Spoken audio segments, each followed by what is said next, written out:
My wife was pulled over for speeding. The flashing lights tore through the night like a warning I couldn't yet understand. My wife sat rigid behind the wheel, her knuckles white around the steering wheel. I thought she was just annoyed at being pulled over. But when the officer leaned down, his face wasn't the usual stern mask of traffic duty. It was grave, unsettled. He didn't ask for me to stay inside. He asked me to step out. "Sir, I need you to listen to me carefully," he said, low, eyes flicking toward her like she was a threat. "Do not go home.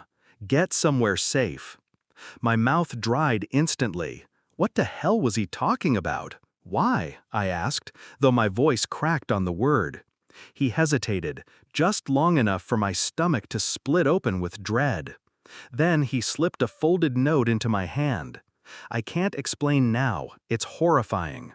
I stared at him, at her, at the trembling paper burning against my palm.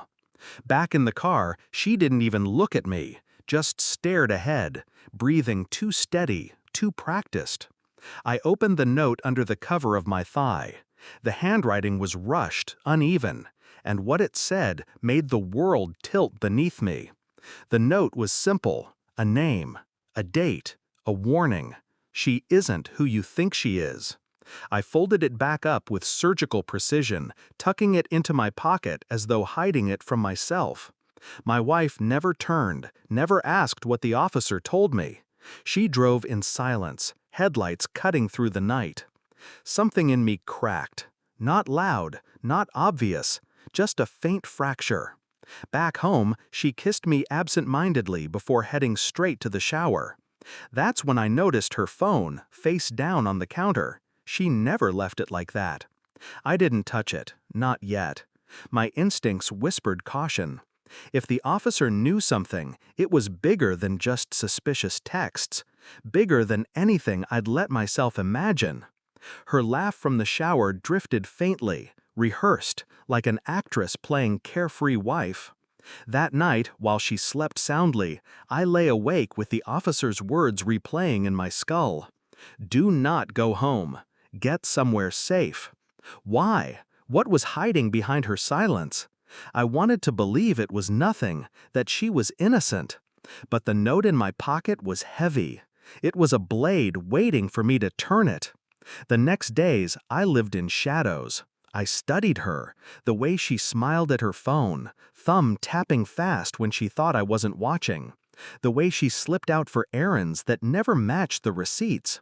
I started small, a quiet log of her movements, times, places, excuses. I said nothing, acted normal, every gesture rehearsed. Then came the deeper cuts. I installed a program that mirrored her texts to me. I traced numbers she had saved under fake names. One of them, the name on the officer's note.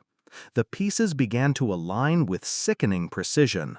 Hotel bookings under cash, messages layered with intimacy she never gave me, photographs, not explicit but damning enough. Each discovery wasn't rage. It was quiet erosion.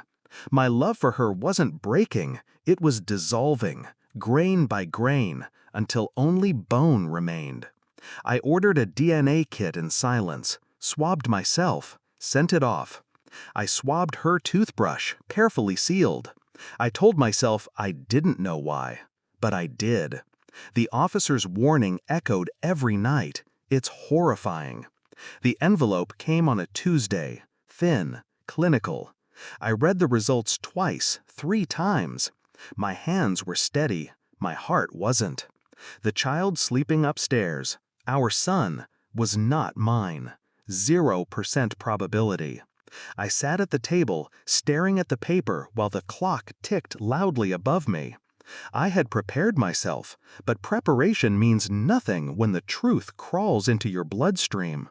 That night, I placed the envelope on the kitchen counter. Nothing else. No words. No warning. She walked in from the grocery store, humming under her breath. She saw the envelope, froze. Her face drained color. "What is this?" she whispered. I didn't answer, just watched her tremble as she tore it open, her eyes racing across the page. When she looked up, I was already gone. Inside myself. Tears came fast. Desperation. "It's not what you think. Please, let me explain." Her voice cracked, but mine didn't. "Explain which part? The hotel rooms? Or the fact that you built our life on a lie?" She collapsed against the counter, sobbing. Words tumbled out, excuses, apologies, distorted half-truths. I didn't argue. I didn't raise my voice. I just stood, watching. Then I pulled the officer's note from my pocket, the one she didn't know I still carried. I slid it across the counter.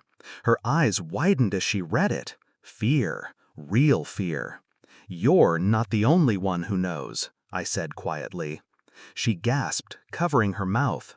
It wasn't a threat, it was a sentence.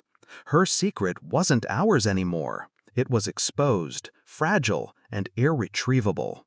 I left her crumbling in the kitchen, her sobs echoing against the walls we had once called home. I didn't sleep that night. I didn't rage or cry. I simply packed a single bag, moving like a ghost through the house. My son, or rather her son, slept peacefully, unaware of the storm. I kissed his forehead for the last time, not as a father, but as a man saying goodbye to the life he was tricked into living. By dawn, I was gone. She could keep the house, the lies, the hollow family portrait. What she couldn't keep was my silence. The last image I carried was her on the kitchen floor, clutching the DNA results like a death notice. And for the first time in years, I felt free. I didn't lose a wife that night. I buried a stranger.